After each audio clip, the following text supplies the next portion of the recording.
Mr. Moore is recognized for questions. Thank you, Chairman. So this is an important topic. I have 4 boys, 11 and under, and I absolutely love our public school system.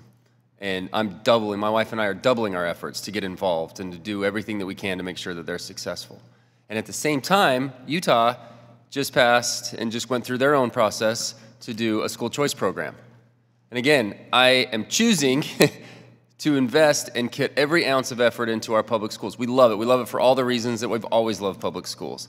And I love that Utah went through this process to create that type of competitive spirit that needs to exist in every industry in the world, in my opinion. As a conservative, I believe that competition is the most important thing that makes everything thrive.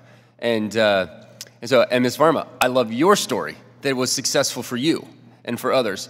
Governor Ducey from Arizona is probably one of the most inspiring individuals that I've ever listened to talk about this particular issue. It wasn't an easy thing to do, and he had to go to every angle of his school boards and his communities and sell this concept, and he's seeing good outcomes. This is the point. We have to have our states as incubators of success and try these things. It's never going to be implemented perfectly. It's not going to be implemented perfectly in Utah from the very start of this, as we've just gone through this legislative cycle last spring. But we have to enable states to find these opportunities to do good for the entirety of the community. And so I love the perspective that you all bring, and I love that my wife and I and our second grade teacher, Mrs. Hall, I have a boy with special needs, and she's overly emphasizing what she can do for him, and she is at her wit's end with my son, who is the greatest kid in the world but needs extra special care. He has an IEP. He has help that comes in, the aides that come and support him. Our school districts are going to lengths to make it so my child can have what he needs. And so I want a competitive environment that will exist, and I love the balance that Utah's finding. And my colleagues get sick and tired of me talking about how great Utah is, and they need to settle in, because as we continue to lead the nation in all the important indicators, I will continue to talk about the importance there. And that kind of brings me to 2 other things. Mr. DeAngelis, as I talk about states across the country working to address these children's instructional needs, we need to be the incubators of innovation and create these ideas.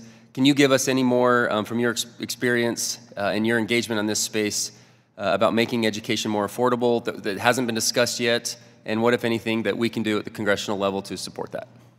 Yeah, look, we spend a lot of money at the K-12 level already. We spend over $17,000 per student, according to the National Center for Education Statistics, and that number has increased about 155% after adjusting for inflation since 1970. But the money's not making its way into the classroom in so many states. Over the same period, teacher salaries have only increased by about 10%.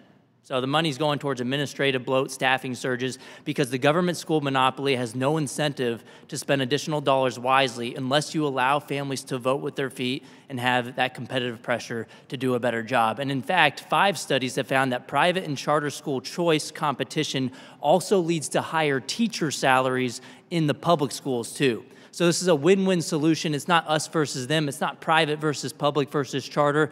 It's about education freedom and parents choosing for their own kids. And this also leads to better outcomes in the public schools. Yes, we've had a lot of success in red states. In Utah, for example, 9 other red states have gone universal in just 2 years alone, in addition to Utah. But we should supercharge those efforts, and we should expand school choice across the nation with the Educational Choice for Children Act. The new speaker, I'm proud to announce, is also a co-sponsor on the bill as well. Thank you.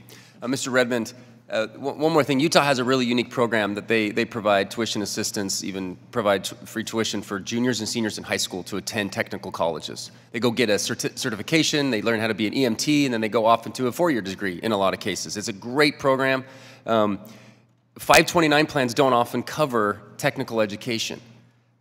Is this a limitation? Is this something that we need to be addressing so we can properly fill the jobs of tomorrow? Yeah, thank you, Congressman. Good question. Absolutely. I am very much pro young people who colleges is just not a good fit for them. So if you take a college or a kid coming out of high school, Actually, there are associations and programs designed to try to acclimate high school students to the trucking industry, for instance. So that way they know that there is a choice. There is something that they can strive for right now, that they don't have to spend 60, 80, 100,000, whatever college is today, or whatever college they go to, or planning or thinking about going to. There's a much more financially beneficial solution. So I wholeheartedly endorse and praise anyone who tries to give technical schools a try and let them know what that is truly a great option for them. Thank you, Chairman. I remain available to all of my colleagues from other states other than Utah to continue to share my best practices on how to truly do things, and I yield back.